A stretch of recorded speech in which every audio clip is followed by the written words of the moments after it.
Bonjour à toutes et à tous. Merci d'être venus en nombre pour cette conférence. Déjà, je vais vous demander votre indulgence parce que c'est mon premier talk.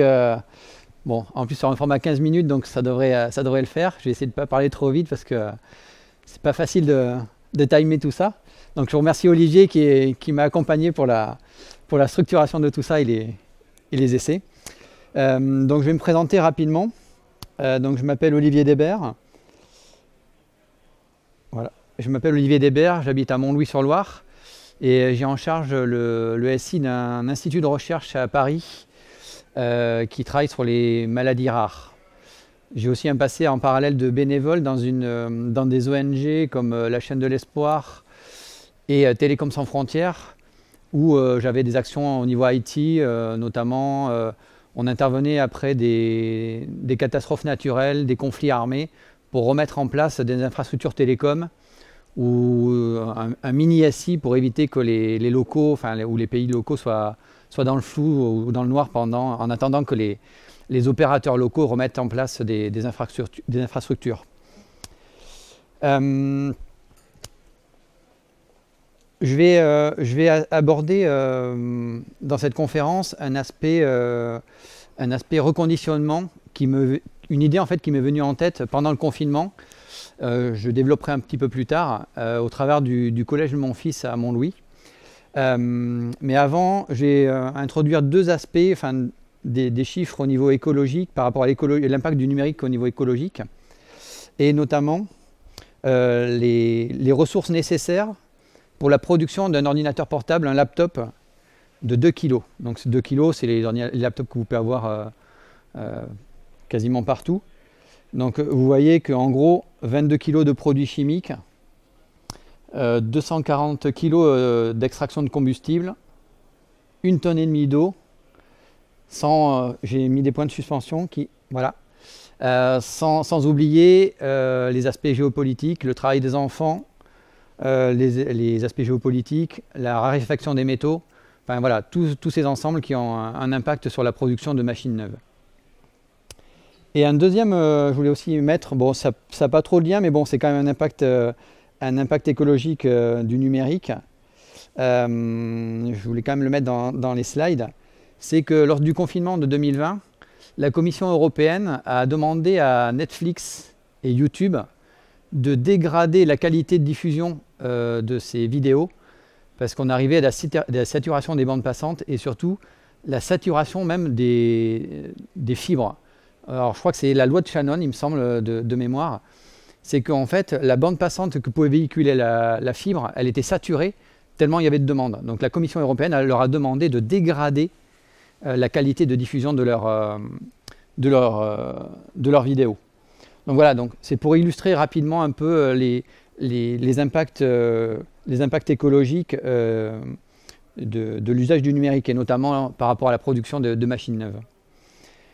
Donc là, je vais vous parler de mon retour d'expérience. Donc je suis le papa de 2 enfants, dont un qui est au collège de Montlouis.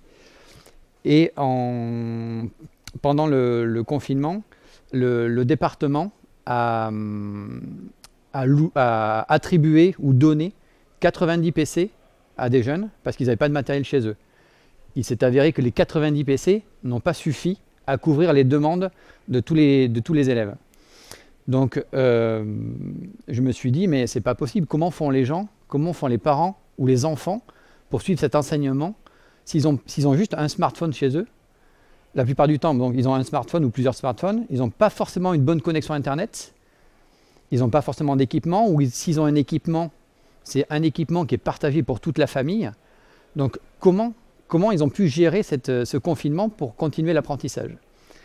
Donc je me suis dit, c'est pas possible. Enfin, moi je travaille dans une entreprise d'une association où en fait on a une pièce où on a un empilement de PC qui sont destinés au rebut, mais qui sont encore fonctionnels. Donc je me suis dit, je vais prendre mon petit ordinateur, je vais faire une recherche des 50 plus grandes entreprises de la région centre. Après, j'ai resserré un peu sur l'Indre-et-Loire parce que je voulais pas, vous allez voir pourquoi après, je voulais pas aller couvrir tout le département.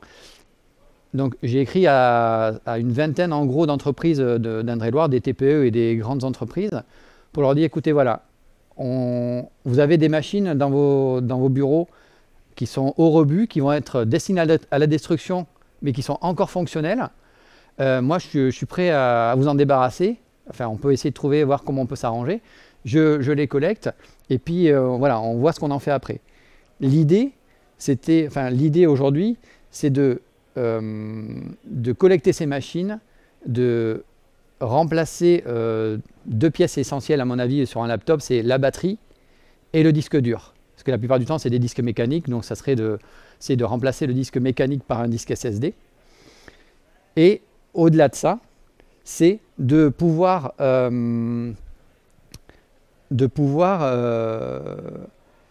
comment dire, rendre acteur le bénéficiaire de la machine. C'est-à-dire que dans mon idée, c'est on collecte la machine, on installe un système libre dessus, bon, une distribution Ubuntu ou Linux Mint. Bon, après, moi, voilà, j'ai pas d'a priori, voilà. De rajouter toute une panoplie de logiciels libres et au final de donner la machine aux bénéficiaires. Alors à l'origine du projet, je m'étais rapproché des parents d'élèves du collège pour cibler les bonnes personnes, pour éviter de donner des machines à des enfants qui en ont déjà. Parce que bon, moi je ne suis pas habilité ou je n'ai pas la vision des ressources que peuvent avoir les parents. Voilà. Donc l'idée c'était ça, c'était de cibler les bons bénéficiaires. Donc les parents d'élèves enchantés, oui super, bonne idée, voilà. La principale du collège au bout d'un moment m'a dit oui c'est bien, mais bon le collège ça dépend du département, donc il faut voir avec le département pour articuler tout ça. Bon, au final voilà, j'ai commencé à désespérer un petit peu et il s'est avéré que je sais pas, un mois après avoir adressé mes petits mails, j'ai eu un retour de la fondation ST Microelectronics à Jouer les Tours, qui m'a dit écoutez, nous on est intéressés par votre démarche, voilà, comment on pourrait voir ensemble, qu'est-ce qu'on pourrait faire ensemble. Donc voilà, moi je lui ai expliqué que je portais le projet à titre individuel. Ah, alors là, il y a eu un temps d'arrêt. Elle me dit écoutez, ça va être compliqué parce qu'on ne peut pas donner des machines à des particuliers comme ça sans savoir ce qu'il va y avoir derrière et tout ça. Donc bon.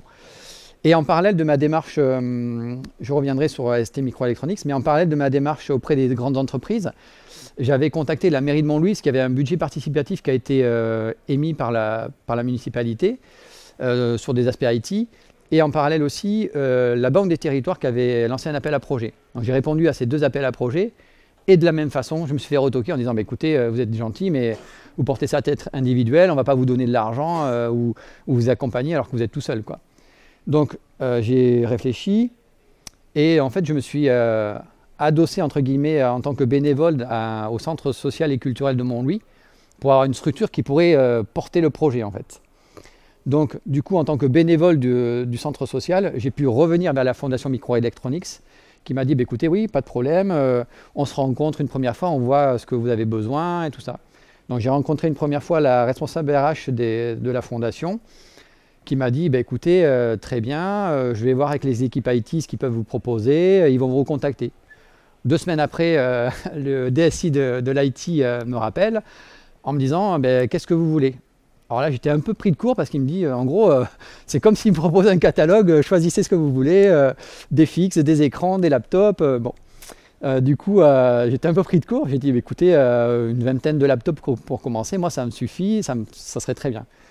Bon, bah, écoutez, pas de problème, je le note, je vous recontacte d'ici 2-3 semaines, pas de souci. 2-3 semaines après, pile poil, il m'appelle en me disant bah, écoutez, vous pouvez venir, les machines sont prêtes.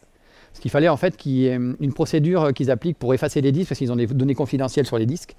Donc il y a une procédure d'écrasement des disques, voilà. Et après, moi je leur avais dit écoutez, les disques, vous pouvez même les extraire si vous voulez, moi je vais les remplacer par des SSD, donc voilà. Donc en parallèle de ça, j'avais démarché, sachant que j'allais avoir des machines, j'avais démarché un fournisseur avec qui je travaille pour financer donc, le changement des batteries et l'achat de disques SSD 250 Go ou 512 en fonction des machines. Donc le jour J est arrivé, je vais avec ma petite voiture à la fondation, j'arrive, donc je suis accueilli par la responsable RH, l'équipe DSI, enfin le directeur du site et tout. Bon. Ils me disent, ben voilà, les cartons sont là, tout est là, si vous voulez bien, on va faire une photo pour que ça y ait une communication interne au sein de la fondation. Donc bon, Moi, je ne m'attendais pas du tout à tout ça, tout cet emballage-là. Donc très bien, photo, tout ça. Je mets mes cartons dans la voiture. Hop, j'arrive chez moi, je commence à déballer une première machine. C'était un HP, un Intel Core. Bon après, si c'est trop technique, vous me dites, mais je pense que voilà. C'était un Intel Core i5 avec 8 Go de RAM. Donc je me suis dit, bon, très bien, super, un Intel Core i5. Si je mets un SSD en plus dessus, c'est nickel, quoi. Je les déballe toutes identiques. Bon, j'ai eu des HP et des Lenovo, je crois, mais toutes des Intel Core i5, 8 Go de RAM. J'en ai même un avec 16 Go. Donc impeccable. J'avais les disques SSD, donc j'ai pu changer les disques, préparer mes machines. Mais voilà, donc aujourd'hui, j'ai un stock de 20 machines. Par contre, je n'ai pas de bénéficiaires. Parce que là, les enseignants, enfin les parents d'élèves, ont en gros un peu lâché l'affaire. Voilà, il y a eu un changement de direction auprès du collège, donc peut-être que ça va matcher. Mais voilà, donc aujourd'hui, comme je disais tout à l'heure, l'idée c'est de collecter les machines auprès des grandes entreprises. On change le disque, on change la batterie. Enfin, moi je suis plus sur des laptops que des fixes, c'est plus pratique pour les enfants et même pour les déplacer. Donc changement de disque, changement de batterie. On installe une distribution libre dessus pour pas qu'il soit dépendant d'un système propriétaire et permettre aussi de faire perdurer la machine dans le temps et avoir un niveau de sécurité bien plus important que ceux des systèmes propriétaires. On rajoute toute une panoplie de logiciels libres, on va dire un LibreOffice, un VLC, un GIMP, un Audacity, enfin, en fonction de ce que les gens veulent faire. Et après, le transfert de compétences. Enfin, c'est peut-être un gros mot, mais le transfert de compétences. Alors moi, je suis tout seul pour l'instant, mais l'idée, c'est que on identifie le bénéficiaire, le collégien, le lycéen. Après, ça peut être aussi des personnes âgées qui sont voilà, dans des situations d'électronisme qui sont complètement coupées du numérique. Ça peut être des personnes âgées, des gens en recherche d'emploi, voilà, tout type de profil. Les sensibiliser aussi au logiciel libre et au système libre, c'est aussi voilà, une démarche qui me tenait à cœur. Donc aujourd'hui, j'ai le fonds, j'ai des machines, mais j'ai pas de bénéficiaires et j'ai pas de lieu, a priori comme ça, facilement identifiable pour dispenser entre guillemets les formations. L'idée c'est que voilà, le bénéficiaire, on se voit, j'amène la machine, je lui explique et on fait une installation d'un Ubuntu ensemble, je lui montre comment faire, comment installer les logiciels dont il a besoin, comment mettre à jour sa machine, des bases sur, on va dire, sur la robustesse des mots de passe, enfin des notions de base qu'on peut très facile à appréhender pour les non-initiés. Et voilà, je lui laisse la machine. L'idée c'est que je le revoie 2 semaines ou 1 mois après. Il fait sa liste de questions, les problèmes qu'il a rencontrés. On refait un point, on rééchange à nouveau et on approfondit ce que j'ai pu lui dire la première fois. Et voilà, et ainsi de suite, comme ça avec les bénéficiaires. Et l'idée après, c'est peut-être de créer un collectif ou tout un groupe où on se retrouve tous et voilà, on échange par rapport aux problématiques qu'ils ont pu rencontrer, enfin, leurs besoins en termes de logiciels, etc. Donc voilà, j'ai même à un moment donné contacté la région centre et le département pour voilà, leur présenter un peu le projet, puisque c'est le département qui porte les collèges et je crois que c'est la région qui porte les lycées. Mais aujourd'hui, j'ai 0 réponse des structures publiques. Donc voilà, j'ai eu une phase de découragement où j'avais aucune nouvelle de personne. Après, voilà, l'euphorie de la dotation de la Fondation ST Microelectronics, d'autant plus qu'eux, ils sont prêts à s'engager sur d'autres dons de machines du même type. Voilà, parce qu'ils ont, c'est une structure internationale, donc ils ont plein de machines partout. Ils peuvent les faire venir d'autres sites, pas forcément de jouer les tours, mais ils peuvent les faire venir, et puis voilà. Donc voilà, donc du coup, aujourd'hui, pourquoi je suis là, c'est que j'ai besoin de vous, de vos idées, de toutes les idées que vous pouvez m'amener, si vous voulez structurer quelque chose, si vous voulez voilà, avancer dans ce projet. Moi, je suis preneur. Je vais prendre les questions juste après. D'accord. Et après, voilà. Donc, au final, l'idée, c'est de réutiliser des machines qui sont encore fonctionnelles, que les sociétés ont dans leur stock, mais aussi éviter de ce fait de produire de nouvelles machines et impacter la planète par rapport à tous ces impacts écologiques qu'il y a derrière. Voilà, donc je vous remercie beaucoup de m'avoir écouté, j'espère que j'ai été clair. Et je prends vos questions si j'ai encore un peu de temps. Ouais. Si vous avez une ou deux questions, enfin, ou après, si vous voulez. Oui. La première, c'est que je pense qu'ils sont déjà, merci, c'est super utile ce que tu fais. Je pense que tu peux rajouter les instituts et les professeurs sur la liste des personnes bénéficiaires. Ouais. Souvent, ils travaillent sur des machines qui sont à eux, qui ne sont pas financées par leurs établissements. Et j'ai une femme instit. L'agence d'immobilier lui a filé une machine qui est performante parce qu'on ne s'en servait plus. Enfin, Mhm. on ne s'en servait plus et du coup, on lui a filé une machine qui est performante. Mhm. Mais souvent, ils sont bien dans la merde. Et la deuxième chose, c'est pas pour mettre un frein, mais c'est une vraie question. Je me souviens d'une histoire à une époque où, pendant une canicule, un papa d'élève avait voulu acheter des ventilateurs dans les classes pour permettre qu'il fasse un peu plus frais. Mhm. Et l'école avait refusé ces ventilateurs parce qu'ils n'avaient pas la bonne norme européenne, française, je ne sais quoi. Mhm. Est-ce que toi, tu peux passer ce biais-là en ramenant des machines d'occasion et de pouvoir assurer la sécurité, de se dire non, non, il n'y a pas de problème, ils ne vont pas prendre feu ou je ne sais quoi. Est-ce que tu as cette capacité-là ou est-ce que tu vas... J'ai pas la capacité, mais je me dis qu'en changeant la batterie, déjà, j'écarte le plus gros des problèmes. Enfin, au niveau feu c'est essentiellement ça le. Ouais, enfin, feu ou en tout cas, eux, vu qu'ils sont basés sur une norme très particulière, de dire si elle n'a pas cette norme-là, ça passe pas, Hmm. est-ce que tu vas pas rencontrer un frein ou finalement tu auras toutes les machines qui seront prêtes, mais ils ne vont pas les donner Aujourd'hui, j'en suis pas là, donc je me suis même pas posé la question. bah, j'espère que non. Ouais, ouais. Et pour juste finir un point, c'est qu'à l'origine, enfin, la démarche pour moi, elle est tout à fait à titre gracieux. C'est-à-dire que je m'étais rapproché de Emmaüs Connect, qui collecte des machines, mais il y a un business derrière. Donc là, après, moi, je suis sorti de leur truc parce que c'est voilà. Mais voilà, moi, ma démarche, c'est pas de faire du business derrière, c'est purement bénévole. Et voilà, il n'y a aucun intérêt financier que moi je veux en retirer. Et ça permet aussi c'est plus facile aussi pour les entreprises d'accompagner s'il n'y a pas de business derrière, quoi. Et la Fondation ST Microelectronics, c'était un des prérequis pour que le don puisse se faire, qu'il n'y ait pas de monétisation derrière quelconque. Vous avez une question? Ouais, non, c'était plutôt, je pense qu'il faut mettre en lien avec le CEFIP, qui est une école d'informatique. Oui. Ils ont différentes formations et ils peuvent avoir des personnes voilà, qui souhaitent faire des formations, mais n'ont pas forcément le CAE. Ouais. Ils peuvent organiser aussi ce transfert de compétences. Voilà, si vous voulez des noms, je peux D'accord, avec plaisir. Ouais. bien, mais voilà, c'est une possibilité, je ne dis pas que ça peut se Oui, non, mais bon, je suis preneur de tout. faire, en tout cas. Ouais, Et ils sont pas loin. d'accord. Il y a monsieur. Petite remarque, je sais que vous avez dit que c'est pas ce qui vous intéresse le plus, mais vous préférez des laptops ou des PC fixes ou un desktop pas mal, Hmm. parce qu'avec le télétravail, c'est Ouais. chez nous, en dehors des développeurs et tout ça. Enfin, ça peut être une source pour s'alimenter un peu plus. Ouais. Et l'autre chose, c'est quand on a fait l'assurance retraite, j'ai déjà fait des démarches. Et le bénéficiaire, c'était les écoles privées. Oui. Ouais, c'est vrai que j'avais pas pensé à ça, ouais. Avec une organisation qui gère l'école et le don se fait facilement aussi. Oui. Oui, après, à partir du moment où il n'y a pas de structure publique qui intervient, c'est déjà plus facile, en général.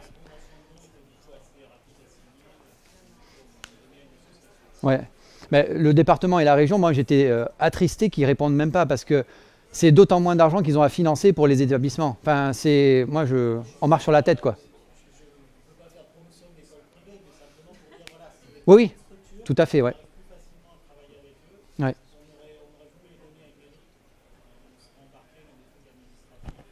Ouais, ouais, ouais. Mm. Et il y avait juste un monsieur derrière. C'est pas vraiment une question, d'abord merci pour votre présentation parce que c'est vrai que c'est courageux de vous lancer dans toute cette préparation-là. Merci. Pour vous dire qu'il y a un tissu associatif qui fait exactement ce que vous faites. Enfin, D'accord. sur de la formation, sur former les personnes. Alors eux, ils travaillent, j'ai un exemple notamment à Chambray et tout, ils travaillent beaucoup avec la mairie. Mhm.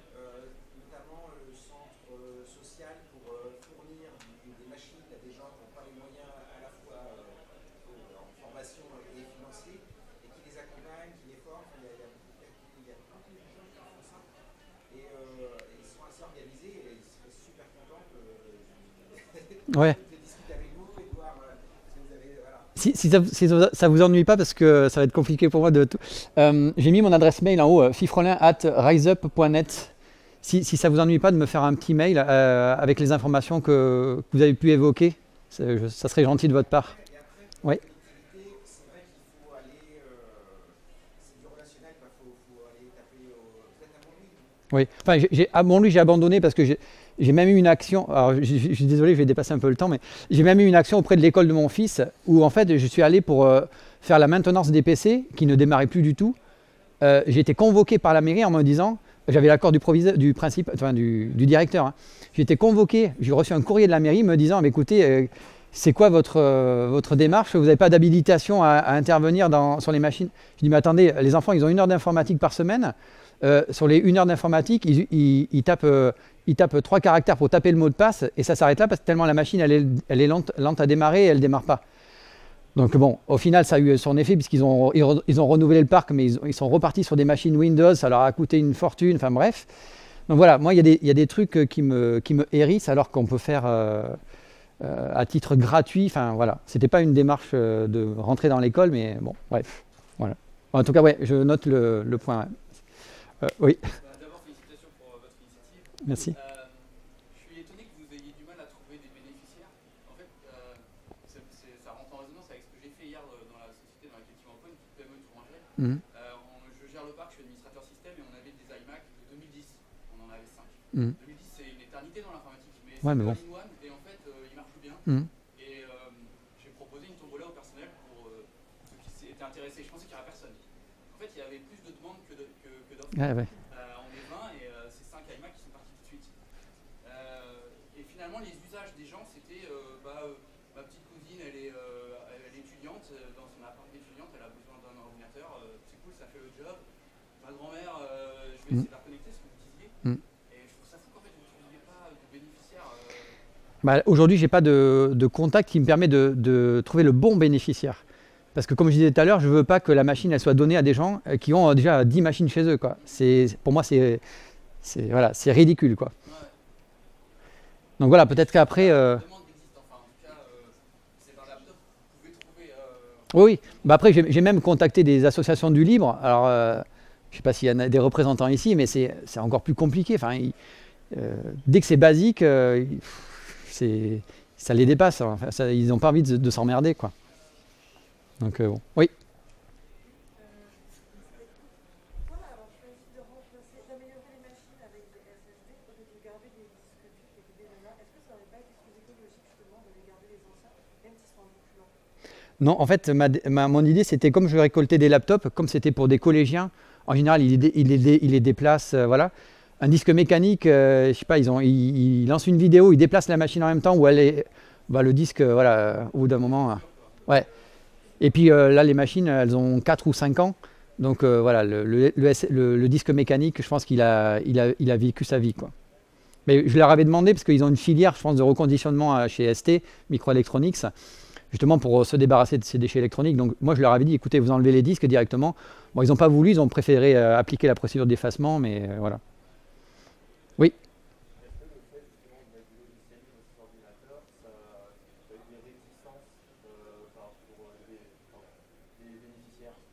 Ben, aujourd'hui, j'en ai pas, donc je ne peux pas vous dire. Aujourd'hui, il n'y a pas de bénéficiaire, mais c'est le transfert, entre guillemets, le transfert de compétences, c'est leur montrer qu'il existe autre chose qu'un pack office qui couvre 90 ou 95% des besoins de tout un chacun. On n'a pas besoin de se coller l'achat d'une licence, voilà, les mises à jour de sécurité. Ton projet, ça va être justement l'accompagnement que tu as Oui, prévu. c'est ça. Et le retour, peut-être une semaine après, dire quelles sont tes questions, ça pour moi c'est... Bah, pour moi, c'est vital, parce que sinon, si on donne une machine comme ça avec un système libre, quelqu'un qui n'a jamais vu ça, je pense que la machine elle va rester dans un coin. Voilà. Donc c'est ça, le plus gros, c'est l'accompagnement qu'il y a derrière, quoi. Merci beaucoup. Je suis preneur de vos... N'hésitez pas à m'envoyer un petit mail, c'est sympa. Merci beaucoup.